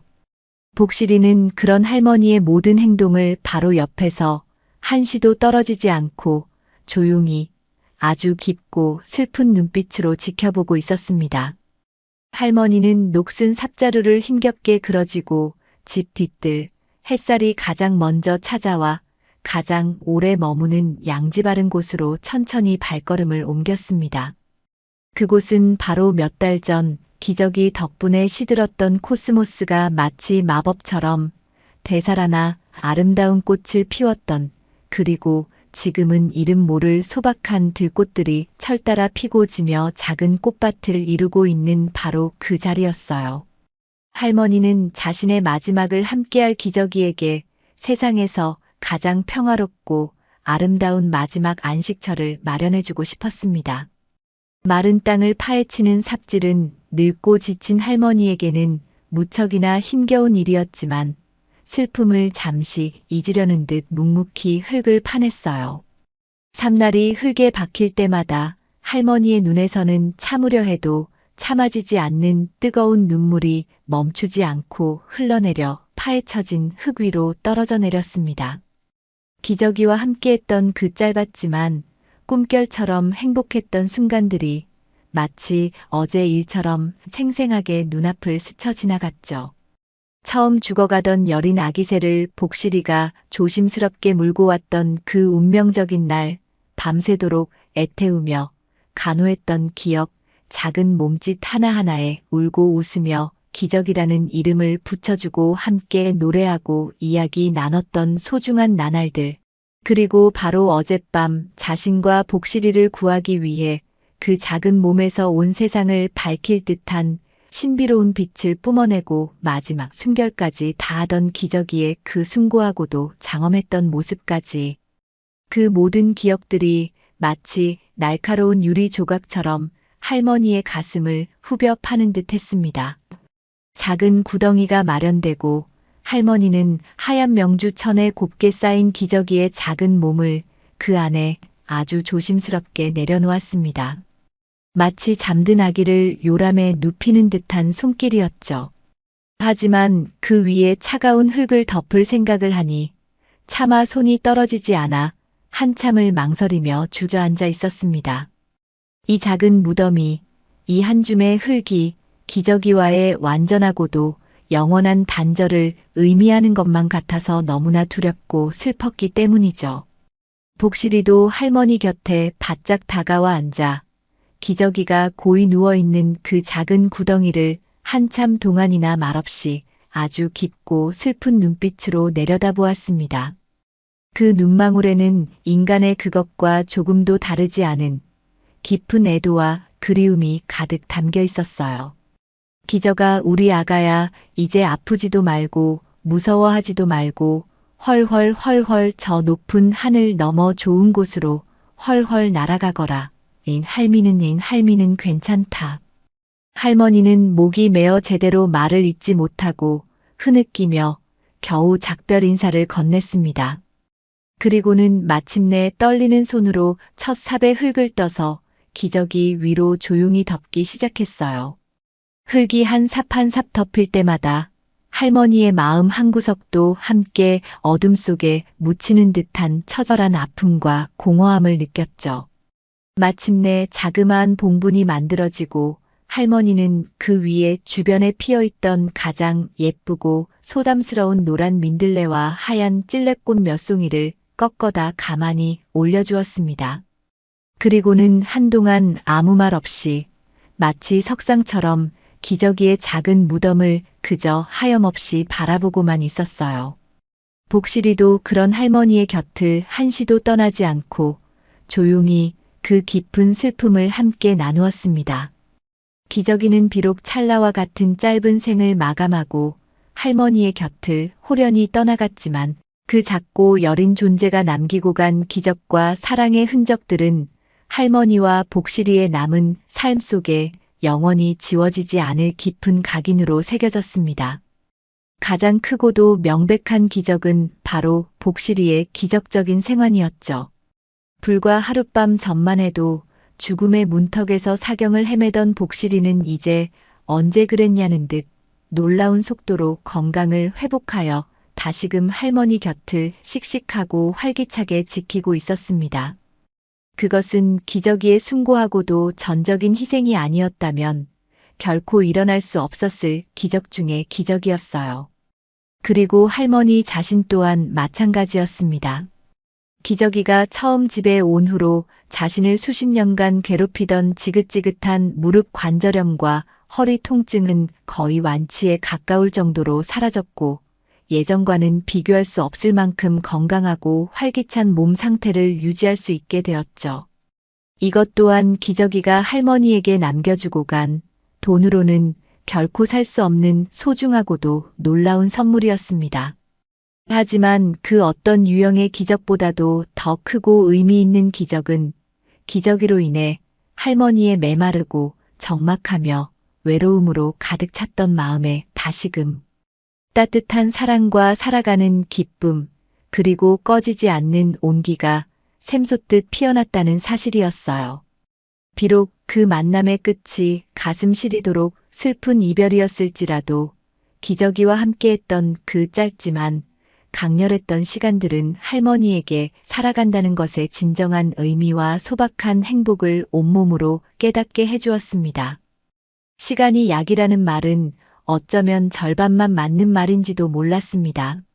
시간이 흐를수록 기저귀에 대한 그리움은 조금도 옅어지지 않았고 오히려 더욱더 선명해져 갔으니까요. 할머니는 여전히 날이 좋으면 기저귀의 작은 무덤가에 낡은 나무 의자를 가져다 놓고 앉아 마치 기저귀가 바로 옆에서 듣고 있기라도 한 것처럼 다정하고 살가운 목소리로 이런저런 이야기를 건네곤 했습니다. 기저가 잘 지내고 있느냐? 이 할미는 내 덕분에 이렇게 건강하게 잘 지내고 있단다. 우리 복실이도 내 덕분에 얼마나 씩씩하고 건강해졌는지 몰라. 다 내 덕분이다. 우리 착한 아가야. 하늘나라에서는 아프지 말고 헐헐 자유롭게 날아다니렴. 그럴 때면 어디선가 부드러운 바람이 살랑 불어와 할머니의 흰머리를 부드럽게 쓰다듬고 나뭇잎들을 스치며 사르르 하는 소리를 내곤 했는데 할머니는 그것이 마치 기저귀가 할머니에게 보내는 반가운 인사나 대답처럼 느껴지곤 했어요. 비록 그 작은 모습은 더 이상 볼 수 없고 그 청아한 목소리도 들을 수 없지만 기저귀는 할머니의 마음속 가장 깊고 따뜻한 곳에 그리고 충직한 복실이의 기억 속에 영원히 살아 숨쉬는 가장 소중한 존재로 남았습니다. 그 작고 신비한 새가 짧은 생애 동안 보여주었던 믿을 수 없는 기적과 조건 없는 사랑, 그리고 숭고한 희생의 이야기는 이제 할머니의 남은 생을 꿋꿋하게 지탱하는 가장 큰 위로이자 가슴 한구석에 영원히 아로새겨진 시리도록 아름다운 추억으로 깊이 깊이 자리 잡았어요. 그리고 그 슬픔과 감동은 단순한 기억을 넘어 할머니로 하여금 세상의 모든 생명을 이전과는 전혀 다른 방식으로 바라보게 하는 깊고 너른 지혜와 연민의 마음을 가슴속에 아로새겨 주었습니다. 기저귀의 작은 무덤 위에 봄날의 따스한 햇살과 여름날의 촉촉한 비, 가을날의 낙엽과 겨울날의 흰 눈이 수없이 반복되며 쌓이고 흘러가는 동안 몇 해라는 시간이 마치 간물처럼 속절없이 흘러갔습니다. 할머니의 얼굴에는 세월의 강물이 파놓은 주름이 더욱 깊고 선명하게 새겨졌지만 그 눈빛만큼은 예전보다 한결 더 온화하고 깊어져 있었죠. 기저귀의 희생 덕분인지 아니면 그 작은 생명이 남기고 간 어떤 신비로운 기운 때문인지 할머니는 여전히 나이에 비해 믿기지 않을 만큼 정정한 모습으로 충직한 복실이와 함께 조용하고 평화로운 나날을 보내고 있었습니다. 그런데 정말이지 세상에는 사람의 이성으로는 도저히 설명할 수 없는 신비로운 일들이 있는 것일까요? 기저귀를 묻었던 바로 그 자리, 할머니가 매일같이 찾아와 말을 걸고 눈물 찢던 그 작은 봉분 위에서 언제부터인가 이름 모를 아주 작은 새싹 하나가 파릇파릇하게 돋아나기 시작했습니다. 처음에는 그저 여느 잡초려니 혹은 바람결에 날아온 어떤 풀시려니 하고 대수롭지 않게 여겼었죠. 하지만 그 작은 새싹은 날이 갈수록 무럭무럭 자라나 제법 튼튼한 줄기를 뻗으며 하늘을 향해 쑥쑥 키를 키워나가더니 몇 해가 지나지 않아 이제는 할머니의 키를 훌쩍 뛰어넘을 만큼 제법 크고 아름다운 나무 한 그루로 성장해 있었습니다. 그 나무는 여느 산골에서 흔히 볼 수 있는 평범한 나무들과는 어딘가 모르게 다른 아주 특별하고도 신비로운 분위기를 풍겼습니다. 봄이면 마치 순백의 신부가 하얀 웨딩드레스를 곱게 차려입은 듯 눈처럼 희고 깨끗하며 청초하기 그지없는 아름다운 꽃들을 나뭇가지가 휘어지도록 흐드러지게 피워 올렸는데 그 꽃들에서는 아주 맑고도 은은하며 달콤한 향기가 바람을 타고 사방으로 퍼져나가 온 집안과 마을 어귀까지 가득 채우곤 했죠. 그 향기를 맡으면 머리가 맑아지고 마음이 평온해지는 듯한 느낌을 받았습니다. 여름이면 넓고 무성한 잎사귀들로 뜨거운 여름 햇살을 가려 시원하고 아늑한 그늘을 만들어 주었고 그 그늘 아래 앉아 있노라면 마치 어머니의 품속처럼 포근하고 편안한 기분에 젖어들곤 했어요. 가을이면 마치 수줍은 새색시의 붉은 뺨처럼 작고 탐스러운 붉은빛의 열매들을 나뭇가지가 부러질 듯 주렁주렁 매달았습니다. 그 열매는 맛이 아주 달고 새콤했으며 이상하게도 그 열매를 따먹은 마을의 아픈 아이들이나 기력 없는 노인들이 금세 건강을 되찾고 활기를 찾는다는 신기한 소문이 아름아름 퍼져나가기도 했죠. 겨울이면 모든 잎을 떨구고 앙상한 가지만을 드러냈지만 그 모습조차도 마치 하늘을 향해 두 팔을 벌리고 기도하는 듯한 숭고하고 굳건한 기품을 잃지 않았습니다. 마을 사람들은 언제부터인가 그 나무를 존경과 경외의 마음을 담아 기저귀 나무라고 부르기 시작했습니다. 그 나무 아래 가만히 서서 잠시 눈을 감고 귀를 기울이면 마치 나무가 말을 걸어오는 듯 혹은 바람결에 실려오는 기저귀의 노랫소리가 들리는 듯한 신비한 경험을 한다는 사람들도 생겨났으니까요. 한편 한때 자신의 검은 탐욕을 채우기 위해 기저귀를 훔쳐내려 했던 최 영감은 그날 밤 기저귀의 몸에서 뿜어져 나온 그 신비롭고도 압도적인 빛을 직접 목격하고 혼비백산하여 도망친 이후 그날의 충격과 공포 때문인지 아니면 어떤 초자연적인 힘의 영향 때문인지 원인을 알 수 없는 정체 모를 병으로 시름시름 앓기 시작했습니다. 밤에는 잠을 이루지 못하고 끔찍한 악몽에 시달렸으며 낮에는 마치 누군가가 자신을 지켜보고 있는 듯한 알 수 없는 불안감과 죄책감에 온몸을 부들부들 떨었죠. 한때는 마을에서 제일가는 부자 소리를 들었던 그의 많던 재산도 용하다는 의원을 찾아 전국을 헤매고 값비싼 약재를 사들이느라 빠른 속도로 축나기 시작했습니다. 그의 곁을 빌부터 아첨하던 사람들도 이제는 하나둘씩 그의 곁을 떠나가 넓고 휑한 집에는 병든 그와 그의 수발을 대는 지친 아내만이 남게 되었죠. 그렇게 텅 빈 방에 홀로 누워 고통과 외로움 속에서 죽음의 그림자만을 기다리던 어느 날 밤, 최 영감은 문득 흐릿한 의식 속에서 지난날 자신이 순박한 김할머니에게 저질렀던 그 모든 악행과 추악한 탐욕을 생생하게 떠올리게 되었습니다. 그리고 그 순간 마치 머리를 아주 세게 얻어맞은 듯한 충격과 함께 자신이 얼마나 어리석고 눈먼 욕심에 사로잡혀 씻을 수 없는 죄를 저질렀는지를 뼈저리게 깨닫게 되었죠. 그는 마지막 남은 힘을 다해 아내에게 부탁하여 사람을 시켜 김할머니를 자신의 집으로 조용히 모셔오게 했습니다. 그리고는 병색이 완연한 얼굴로 떨리는 목소리와 함께 뜨거운 눈물을 흘리며 할머니 앞에 엎드려 자신의 모든 잘못을 진심으로 고백하며 용서를 빌었어요. 할머니, 제가 정말 죽을 죄를 1000번 만번 죽어 마땅한 죄를 지었습니다. 부디 이 못나고 어리석었던 늙은 놈을 용서해 주십시오. 제발. 김할머니는 아무런 말 없이 그저 깊은 연민과 용서의 눈빛으로 최 영감의 거칠어진 손을 가만히 잡아줄 뿐이었습니다. 며칠 후 최 영감은 평생 동안 쌓아왔던 그 모든 악업을 뒤늦게나마 진심으로 참회하며 비교적 평온한 모습으로 조용히 세상을 떠났다고 해요. 그의 죽음을 두고 마을 사람들은 하늘의 무서운 벌을 받은 것이라고도 수군거렸고, 또 어떤 이들은 기저귀 나무의 맑고 강한 정기가 이 마을의 모든 악한 기운을 물리치고 정화시킨 것이라고도 조심스럽게 이야기했습니다. 시간은 또다시 강물처럼 하염없이 흘러 김할머니는 이제 허리가 구부정해지고 지팡이 없이는 거동이 조금 불편할 만큼 더 나이가 들었습니다.